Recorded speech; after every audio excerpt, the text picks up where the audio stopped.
significa Puerto Rico? ¿Puerto Rico los dos? Yeah. ¿Toman vino? Sí. Sí. ¿Primera vez en Mendoza? Sí.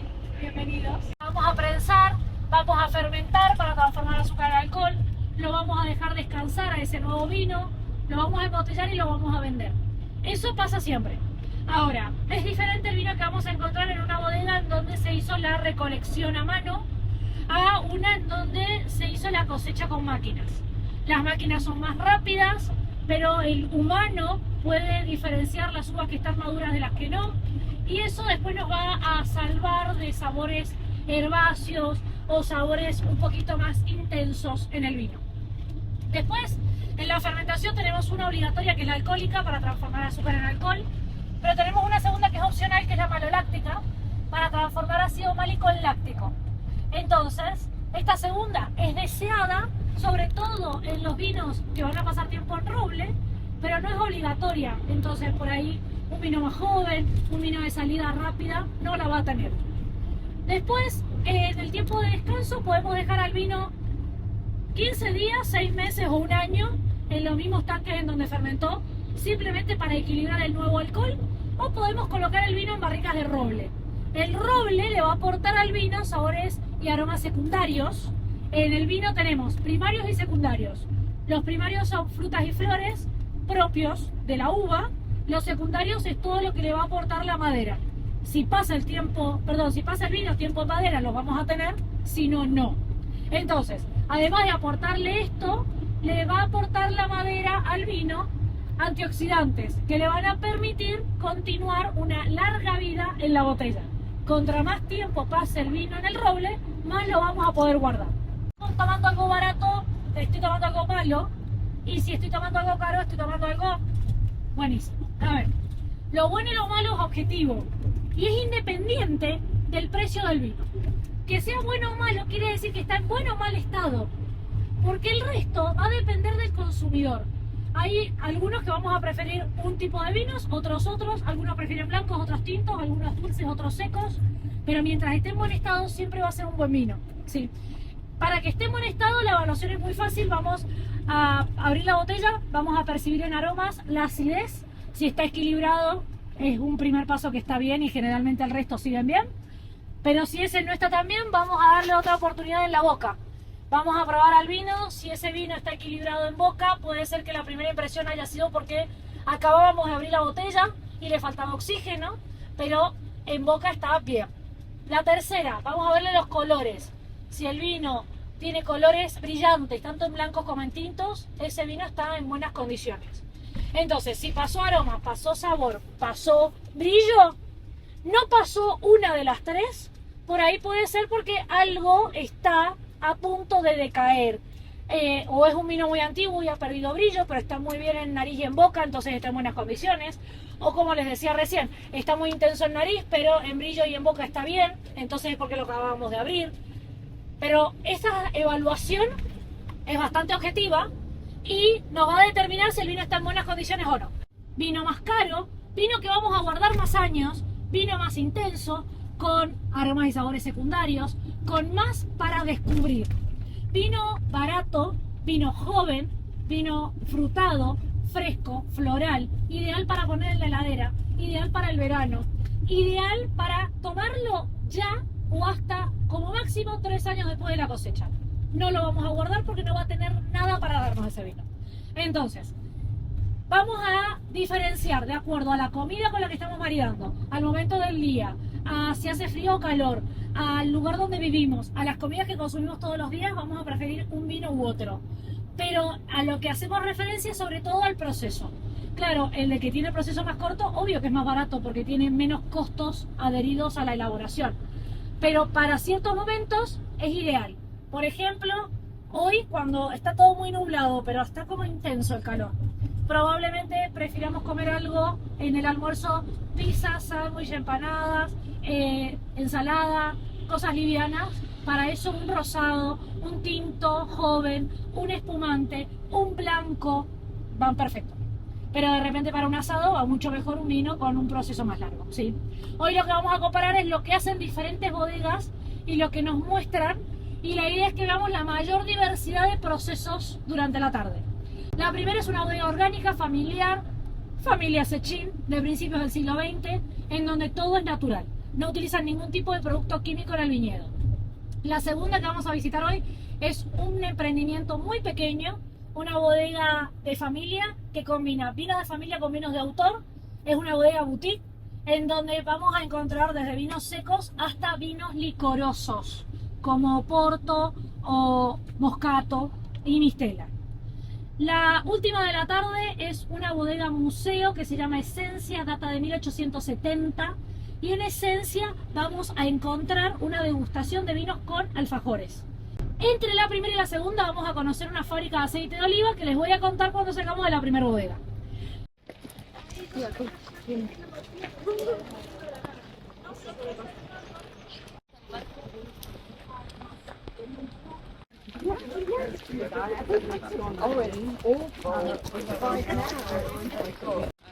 The north of England, they've got some really bad storms.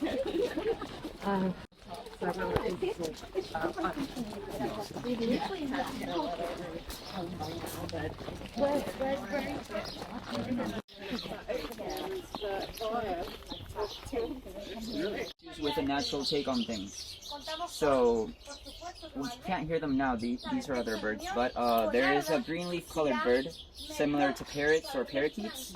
Here in Argentina we call these catitas or cotorras, and they love eating harvest, for example, since we can't use any pest vineyard without the necessary use of chemicals. Okay?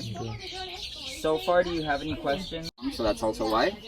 But you can still see where we have the marks on the land. Those are called surcos in Spanish, and that's where we have the water coming down for the irrigation. Are you okay? Is it Around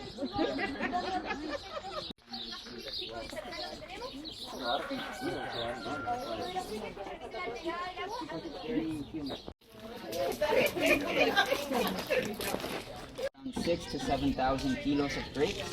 Now afterwards, we're going to write this down in our register. We're going to slide down this door and we're going to pour the grapes into this machine that we're going to...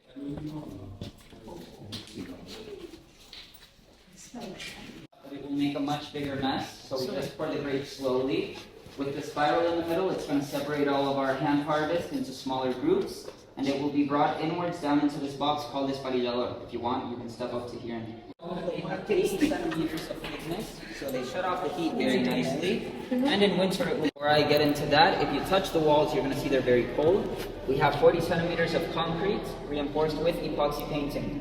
So this is very traditional. So if you'd like, we can set around the table in the front as well.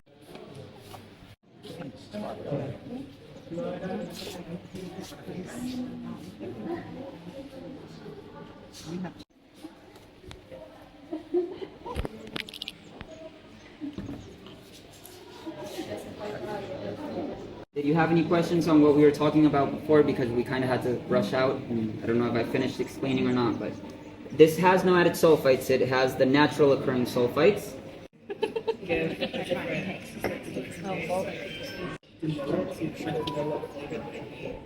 The soil basically, and this wine is the strongest of the winery. It has 14.20 in alcohol. Tannins, it's going to be very smooth. Yes. Yes. Up there we have two wooden barrels, which are that is right now. The secret for its color is for us to leave the skin of the grapes with the wine only for 2 hours.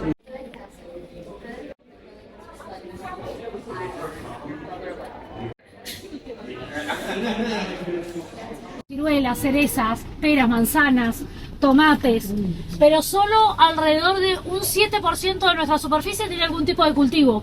El otro 93% son primero montañas, después suelos áridos, suelos con arena, arcilla, piedras, suelos, somos 17 bilingües, suelos que no son buenos para muchos frutales. Nuestra flora autóctona son arbustos cercanos al suelo, sin fruta, sin flor, típicos de zonas áridas de altura. Entonces, bueno, todos los frutales que vemos hoy son gracias al trabajo del hombre, al cuidado del agua, a los canales que van a ver en todos lados y a los inmigrantes que llegaron principalmente de Italia y España a finales del siglo XIX, principios del siglo XX y cambiaron el punto de vista de lo que es la agricultura en Mendoza. Hoy la agricultura es una de nuestras 5 economías.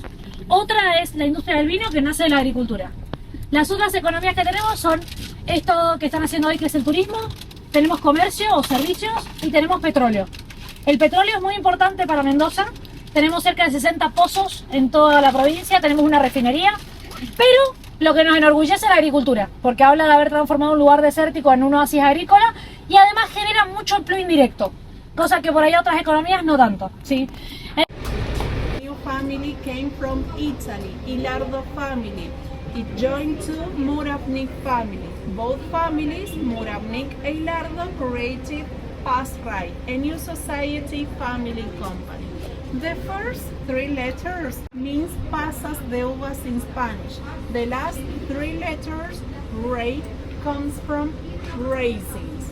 Raisins means pasas de uvas translated in English. In oil, we use most ulei varieties. From this group, we work most Arbequina, Manzanilla, names originally olive oil. To get this blend of olive oil, we use more acidity level has to be lower 0.8%. Okay. To keep low acidity level in extra virgin oils and apart avoiding oxidation, rancid, negative defects in flavors, we have to use fresh olives. After storage sector, we are gonna get first unfiltered extra virgin oil. It keeps olive oil more cloudy.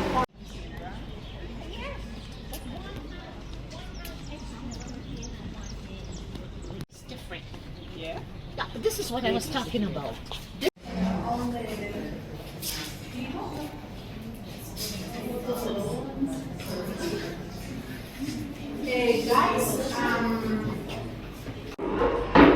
Guys, would you like to try body oil with vanilla scent and tiny body emulsion? Okay, in that case, show me your arm or hand.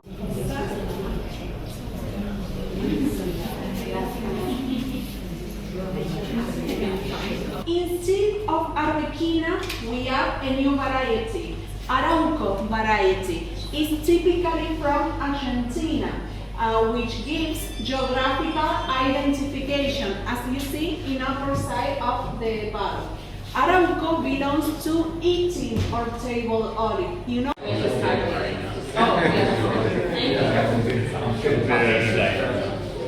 Con un extra virgen tradicional filtrado en este caso. Es un blend de 3 aceitunas diferentes, manzanilla, arbequina, frantoio. Sobre la base de este blend trabajamos todos los aceites saborizados. Espero que les haya gustado y buen provecho. Pueden comenzar a degustar. Y ponerle 5 minutos para que empecemos todos juntos. Sí, porque estaba saliendo de Pasrai.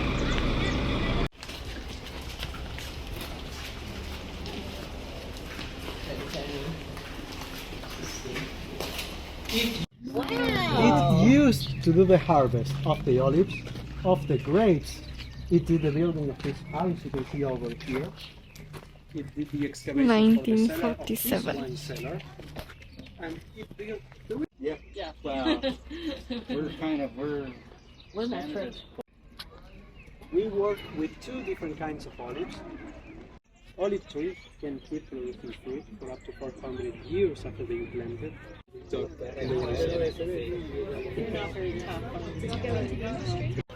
So we keep on the tradition of only planting Malbec. Malbec was the cheapest grape to buy back then, and the name implies this. Malbec are 2 French words, Malbec, which means can be translated as bad mouth or bad tasting. This is so because the grape used to make an awful wine. It was terrible. The grape needs very specific conditions to make a good wine, which are lots of exposure to the sunlight. It needs very dry soil, few nutrients in the soil, and sand-based ground. Those of you who come from Europe, specifically from France and the UK, know that the conditions are the complete opposite. Lots of rain, very few sunlight, wet soil, lots of nutrients in the soil, and this kind of overwhelms the grape. So the grape ends up producing a very bland wine. Nowadays they have developed other techniques to plant Malbec, but it used to make a bland wine. When they got the grape here, it found its place in the world, adapted really well to Mendoza soil, and makes for a worldly acclaimed wine.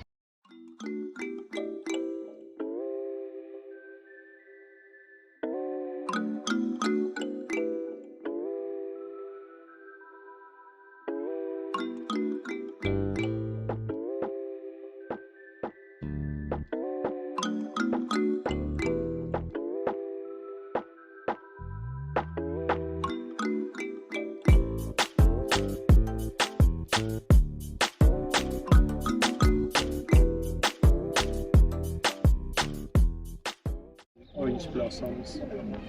This wine is a blend. It's a blend of 4 different white grapes: Moscatel, Torrontés, Chardonnay, and Pedro Jimenez. Have you heard of Pedro Jimenez before? No. Yes, here too it's used to make cakes. Lots of butterscotch. And the other one, which I am sure you don't know, is Mistela. Have you heard of Mistela before? No. Mistela here in Argentina, it's a church wine. The father, after giving the sermon, drinks a glass of Mistela and then he goes straight to bed. Because Mistela is 18% alcohol. Both are very sweet. This one is the sweetest. You are going to choose. I'm going to start with port wine, and those of you who do not want port are going to try Mistela. It crushes the grape to extract the must, which is the unprocessed grape juice, and it goes through these red pipes into the fermentation pools, where we wait for the wine to finish fermenting for between 15 to 21 days.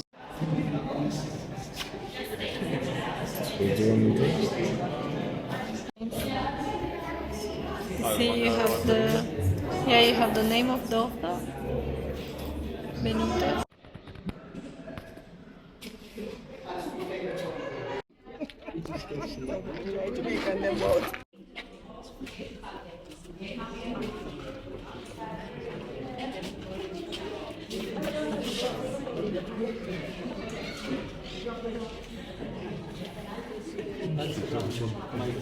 But actually, you can go sideways.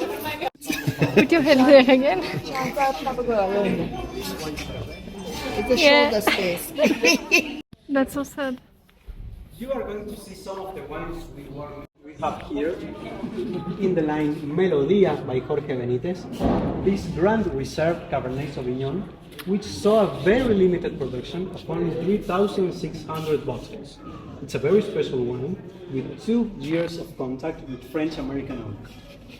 And this wine over here, which is a priced wine. This one won in 2021 the gold medal to the second best Malbec of the world, with a rating of 91 over 100. Wow. No. Thanks. Oh, that was good. You're going to ask to me, you're going to take your glasses with you. Oh, there's the pork. Oh, pork.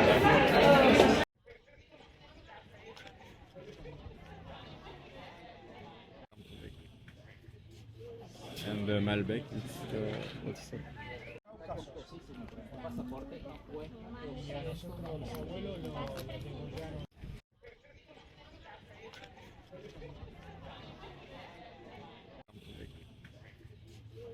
And the Malbec, it's what's that?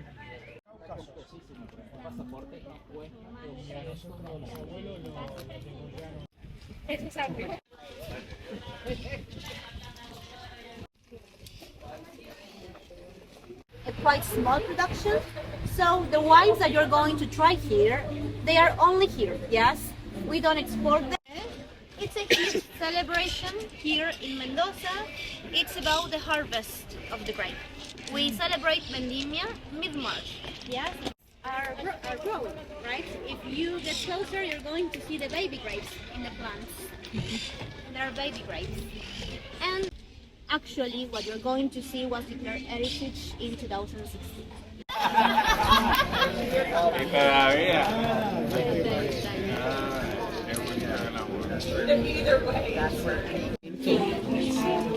Welcome,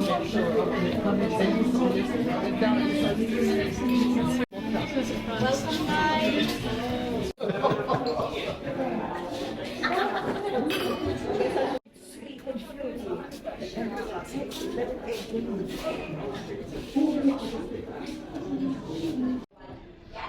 Please follow me.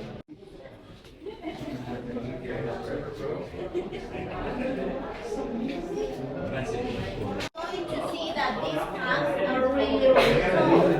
This is because we have the top tank and the bottom tank.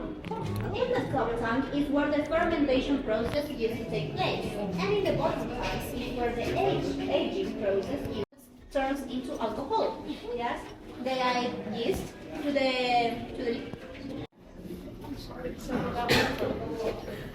Yeah. I don't want to drink the wine coming out.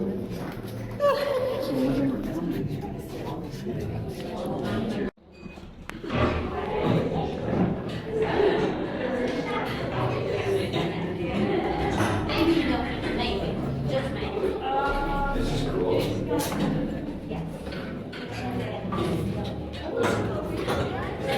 Like more for Cuba than for us. Once the process was over, what they did was remove those metal bars you're seeing there. They removed them, they connected a hose and filled bottles or whatever vessel they were using by hand.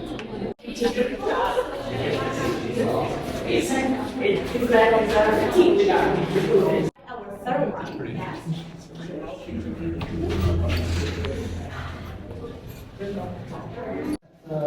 Oh, I'm going to talk to you about it. It's not a yes and no.